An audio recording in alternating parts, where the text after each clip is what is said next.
Hello friends, welcome back to पढ़ाई की पोथी। आई होप कि आप सभी स्वस्थ होंगे, मस्त होंगे, बेहतर होंगे और निरंतर अपनी तैयारी के माध्यम से सफलता का मार्ग प्रशस्त कर रहे होंगे। तो चलिए आज के सेशन को स्टार्ट करेंगे और जिसमें हम डिस्कस करने वाले हैं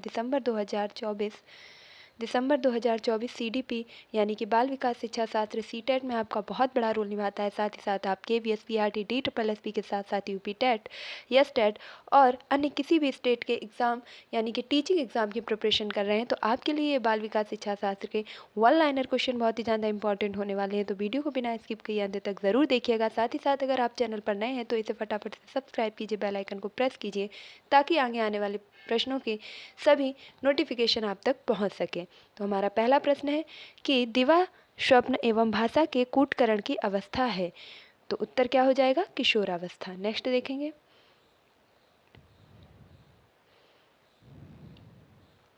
विकास कैसा परिवर्तन है? तो विकास एक गुणात्मक परिवर्तन है। ये ऐसे प्रश्न हैं जो विकल्प आप जब सामने देखेंगे तो वहाँ पर आप ये उत्तर आसानी से कर पाएंगे। तो विकास एक गुणात्मक परिवर्तन है। वहीं अगर वृद्धि की बात की जाए तो वह एक मात्रात्मक है। कैसा है? मात्रात्मक है।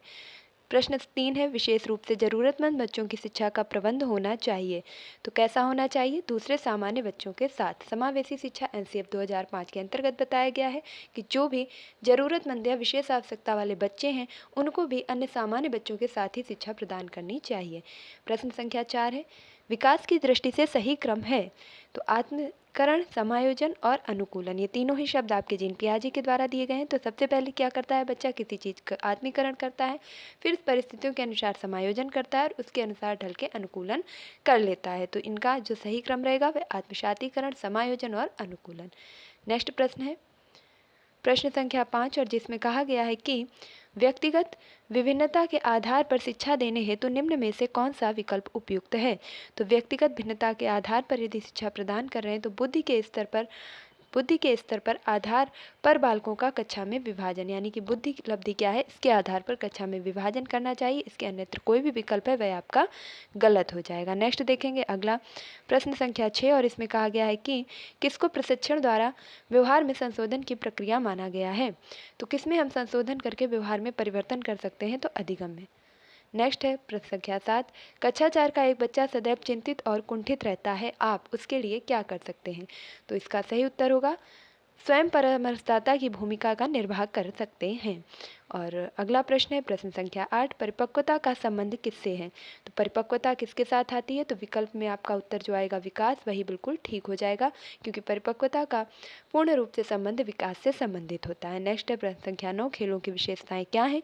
तो इसके लिए उत्तर हो सकता है कि नवीन खेलों के इच्छुक हों, स्वेच्छानुसार खेल खेलें एवं विकासशील खेल खेलें। ये खेलों की विशेषताएं होती हैं। अगला प्रश्न है प्रश्न संख्या 10, संरचनात्मक अधिगम सिद्धांत जोर देता है। तो किस पर जोर देता है? विद्यार्थियों के नवीन ज्ञान की संरचना पर। संरचनात्मक या रचनात्मक जो अधिगम होता है वह बच्चों में नवीन ज्ञान, नवीन विचार के अर्जन पर, संरचना पर बल देता है। अगला है बाल विकास की उपयोगिता क्या है? तो बाल विकास की उपयोगिता होती है बाल निर्देशन में, बालक के स्वभाव को समझने में, बालकों के शिक्षण में। नेक्स्ट है प्रश्न संख्या 12, बच्चे अपने वृद्धित्व विकास हेतु कठोर अध्ययन करते हैं।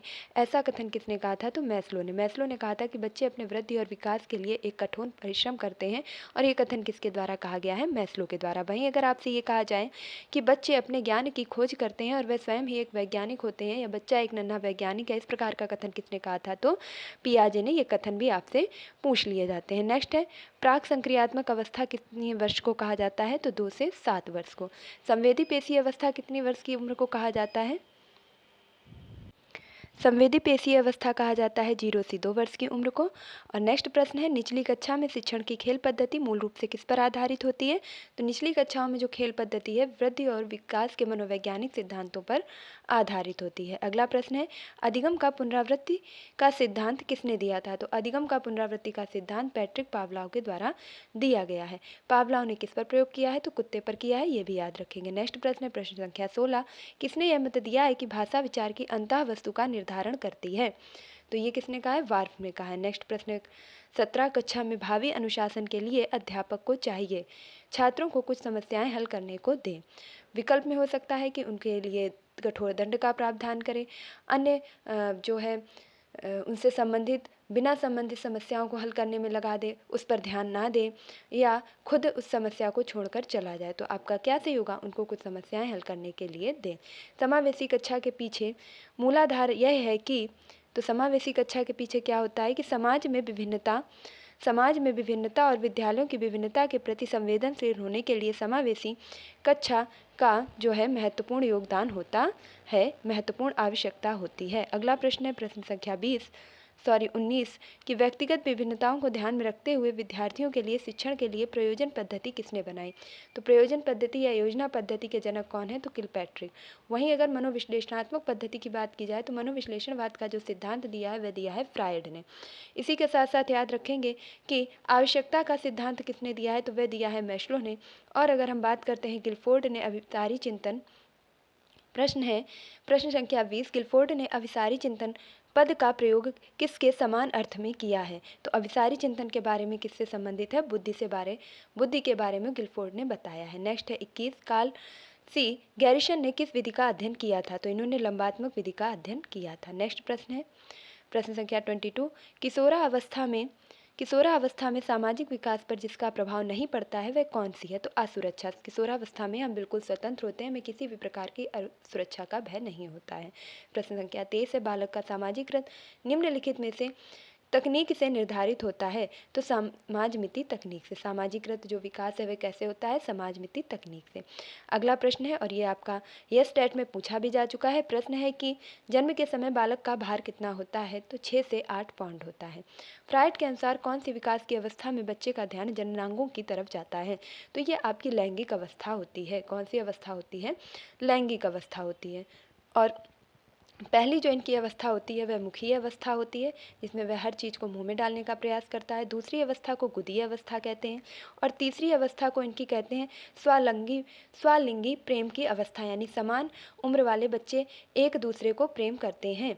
और उसके बाद आखिरी में आती है आपकी जननांगी अवस्था, जो कि दूसरे जो है लड़का लड़की के प्रति और लड़की लड़के के प्रति आकर्षित होती है, वो उनकी चौथी अवस्था होती है। प्रश्न संख्या 26 है शिक्षा के संदर्भ में सामाजिकरण से क्या तात्पर्य है? तो सामाजिक वातावरण में अनुकूलन और समायोजन ही सामाजिकरण कहलाता है। 27 है किशोरावस्था को शैशवावस्था का पुनर्वर्तन किसने कहा है? तो जॉन्स ने कहा है कि किशोरावस्था शैशवावस्था का पुनर्वर्तन होती है।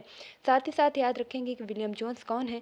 तो विलियम जोन्स ने प्रकार्यवाद के जनक जाने जाते हैं। प्रकार्यवाद का जनक किसे जाना जाता है? तो विलियम जोन्स को जाना जाता है और उन्होंने मूल प्रवृत्ति शब्द का सबसे पहली बार प्रयोग किया था।